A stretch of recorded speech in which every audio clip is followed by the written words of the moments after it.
Welcome to That's a Wrap, the channel where I review TV shows, movies, and movie trailers, among many other things. Today's movie that I will be reviewing is the highly anticipated Zack Snyder's Justice League. But before I get into my review, if you are enjoying the content, please consider subscribing to the channel and smash that like button. I would greatly appreciate it. And if you haven't seen Zack Snyder's Justice League, consider this your spoiler warning, because I will be at points spoiling this movie for you guys. So before I get into a little bit more detail, I just want to say off the bat, I really enjoyed it.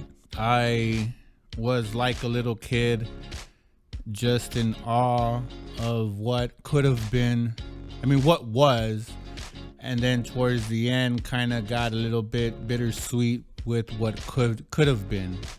All the news coming out of Warner Brothers is saying that this is the end as far as the Snyderverse, that they are not interested in continuing in going with the Snyderverse. And it's really disappointing because you see that when Zack Snyder is given a complete control of what his project is and the vision that he has for said project, he could put out some gold. And with this one, it was, for all intensive purposes, it was gold. Maybe a lot of people are jumping on the bandwagon because this was his baby. We got a bunch of news about how some fellow directors were telling him not to watch the Joss Whedon cut, that he would be disappointed and heartbroken. So maybe we're a little bit sympathetic to him, but I don't think so. I think to judge the project on its own merit, it's right up there with, several team-up movies and universes that we have out there. Maybe not to the scale of Endgame. I don't know if we'll ever see something to the scale of Endgame, but it definitely felt like it was close. It was at least step. It might have not hit a home run, but it definitely did like a triple, to take a baseball analogy. It was a nice solid triple. Had the possibility of turning and going home, but it didn't. So I'm singing its praises. I see it all over the YouTube and the internet. A lot of people singing their praises. I know a lot of people are doing the hashtag bring back the Snyderverse, but all in all, what we're getting from Warner Brothers is that this is it. They're not interested. At least half of Warner Brothers is saying they're not interested. The other half has said, hey, anything's possible. So, 2 years ago, no one thought this was going to be possible. It was a made up thing, 2 to 3 years ago. And look, we got to see it in all its glory over the weekend. So it's a completely different movie from what Whedon did with this movie. I enjoyed that other cut. I'm a huge DC fan, and I love, Superman was probably the first superhero I was introduced to, like many of us were, that led us into comics. And even though Superman was not in this movie much, the way they filled in the story to give the characters that were introduced in Joss Whedon's cut of Justice League was great.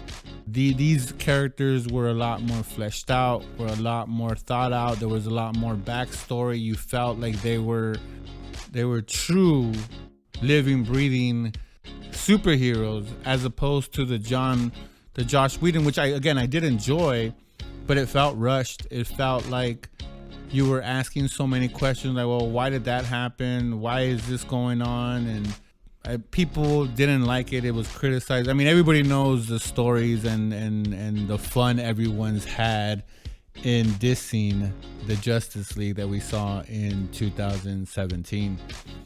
In this one, from the opening scene where you see Superman die, from Batman v Superman, to the extended scenes with the Amazons, which was great. You know, everybody's already saying it felt like the 300, like the woman version of the 300, and it definitely he definitely shot it with that intention, and you definitely see that in that shot with the Amazonians. I did enjoy the little bit of the Atlantis scene with Johnny Depp's really crazy ex-girlfriend or ex-wife. Even though I enjoyed that scene in the beginning. I mean, all of them is basically as Superman is dying and he's yelling, and this scream is going throughout the whole world, and you could see from Atlantis to the Amazonians to just everywhere around the world, his last dying scream, I guess, is heard, which is the Lex Luthor part where he's saying the bell has rung.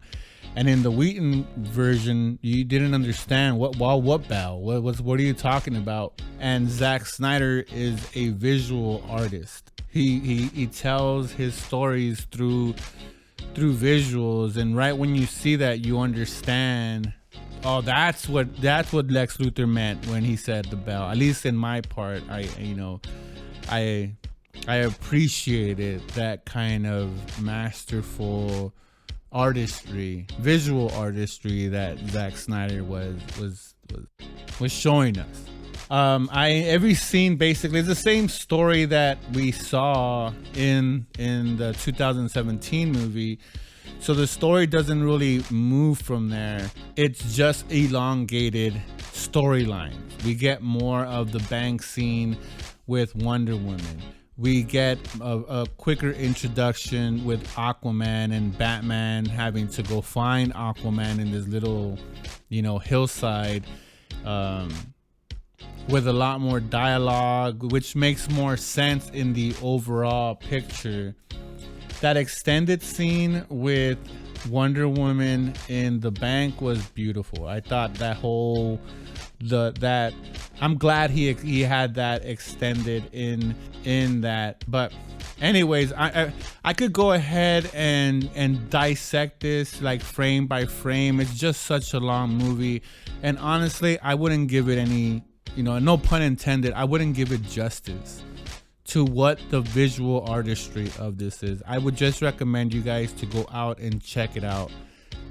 Devote the 4 hours, break it up however you want to, and you're gonna go in already knowing the story if you saw it from 2017, and just sit there and enjoy the more detailed storytelling. Cyborg, that thing with his dad, I mean, I don't know if anybody did not cry over that arc. That the way he just painted Cyborg's life and how he got to an all-star football player with a future, to the catastrophe of losing his mother and becoming Cyborg and having to deal with that dynamic with him and his father. I mean, if you've had any kind of turmoil with your father or mother, or a loss of a father or a mother, it definitely makes you choke up in that arc. And I appreciated that part of Zack Snyder's storytelling. I love how Flash became so pivotal, how Cyborg and the Flash almost overshadowed Batman and Superman and Wonder Woman, and they became the ones that were gonna save the universe. It wasn't who we believed that, it wasn't Batman, it wasn't Superman, even though Superman does go in and help, but they had the plan fleshed out. They were the ones that were almost felt like the central of the storytelling. They were like the focus of the story, and it was up to them to save the universe. And honestly, it can't be negated, or it can't be debated. Barry was the savior of the universe. What he did towards the end to turn back time, basically, which I know it's a joke with Batman and always, especially the one back in the 80s. I mean, he saved the day. If it wasn't for him, the universe would be lost and Darkseid would have won. But I enjoyed that twist that you're almost like, wow, this almost feels like their movie. And just going back to what I said earlier, that it feels bittersweet. I think we're having a Flash movie moving forward with Barry, the one that played in Justice League, but I might be wrong. But that's the bittersweet part of it, that it felt like a great jumping off point to a bigger, greater story that we're probably never gonna see. We're probably never gonna get to enjoy where this story was going to go, because this movie feels like such a strong jumping point. And I think that sentiment is being echoed by a ton of people. So I'm gonna end it here with the review. I recommend you guys go check it out and just sit there and just take the visual storytelling, the regular ass storytelling, the character development that he is putting forth, because this could be a masterclass, even though it's 4 hours. But I think, given the fact that we're in a new era of streaming, streaming service and the streaming war that's going on, I think this Justice League, the Snyderverse of Justice League, is a masterclass of the possibilities that filmmakers can have moving forward, and the freedom that they can have if the studios just have faith in their vision. So I hope you guys find as much enjoyment as I did in this movie. I have already rewatched it a few times, and I'm going to rewatch it over and over again. It has that rewatchability as any MCU movies. I'm one of them. I'm not ashamed to admit it, that I will go through marathon after marathon. I would watch the Guardians of the Galaxy. I have watched it over probably 20-25 times. I've watched Endgame over 20-25. I've watched almost all MCU movies over and over and over again. And this movie here has that rewatchability. Just so many Easter eggs, so much, and there was a lot. Don't get me wrong. I could sit there and nitpick over. There's every movie has something. There is no movie without flaws. There is no movie without something that you could say, they could have done this better. But this movie, I wouldn't give it justice. It would be too long of a review for me, one, to do that. But this movie has that rewatchability. So I give this 10 out of 10. Like I said, a masterclass in what the possibilities moving forward in cinema and for movies.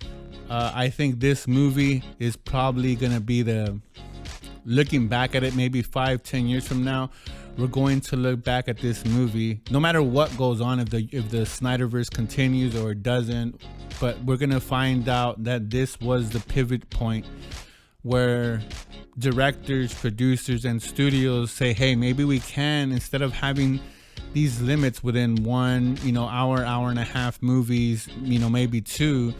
I mean, when Endgame came out, it was like, oh my god, 3 hours. Now everyone is sitting through 4 hours. You're at home, you get the comfort of pausing, of moving, getting popcorn, ordering food. You can make a 4 and 5 hour epic and still be able to be successful, be trending, be profitable. So let me know your thoughts in the comments. Did you guys, for those that have seen it, did you guys enjoy it? Do you see it in the same light that I'm seeing it in and that I saw it in? Do you wish that the Snyderverse does continue? Do you agree that this looked like a great jumping point into a universe that, again, I hope I'm wrong, and I hope it continues, and I hope the hype train builds this up, but it felt like such a great jumping point for all of them, for Batman, Superman, Wonder Woman, the Flash, Cyborg, and all of them. We could have even gone to the Greek mythology. It just felt so great. Like, we could even have a prequel dealing with the gods, the lead up to the war with Darkseid. That would have been again, just my own thoughts. I just find it bittersweet of what could have been. But Let me know your thoughts down in the comments. And with that said, like always, that's a wrap.